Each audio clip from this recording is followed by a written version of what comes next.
So this is my 3-minute podcast in relation to the teacher's researcher module. And the key issues and themes that I researched were assessment structures and teachers' current assessment practices within technology education, specifically focusing on the summative assessment framework for project-based learning. I also investigated how there's an implementation of formative assessment in the upcoming junior cycle reform for our subjects in 2019 in the form of CBAs.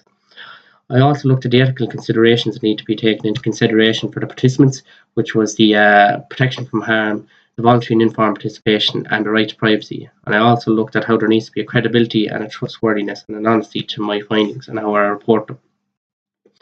So the current phrasing of my research question is exploring the influences of peer assessment on pupil experiences in project-based learning within technology education.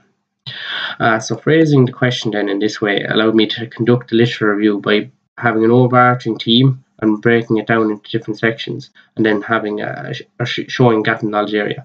So I firstly looked then at current assessment practices and teacher practices, and then I looked at how there's going to be an upcoming implementation of junior cycle or formative assessment in junior cycle technologies, and then I looked at the validity of formative assessment for pupil learning, the benefits of formative assessment in project-based learning, as in for learning. I also looked at the pupil view of assessment structures and the need for pupils to understand assessment. So what I was looking at here was that you can't just implement peer assessment and expect it to work effectively. The pupils need to know their learning outcomes.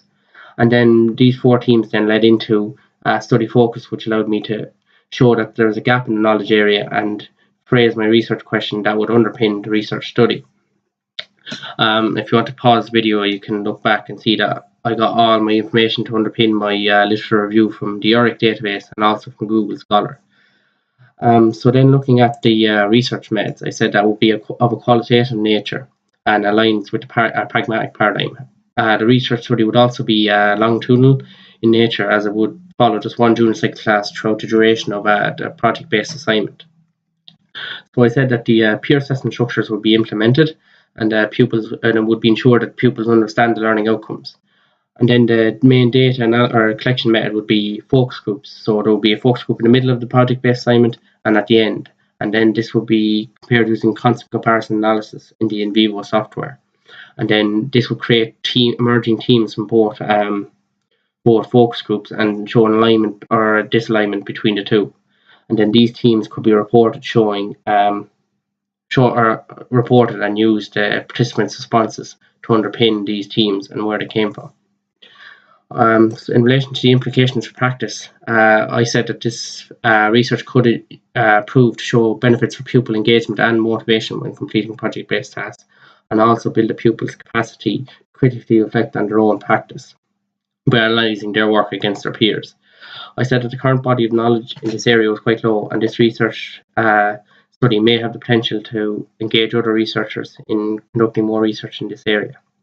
I also said that the researchers could have beneficial aspects for teachers, as would place pupils as active participants of their learning and put the emphasis on them rather than the teacher when conducting project-based assignments.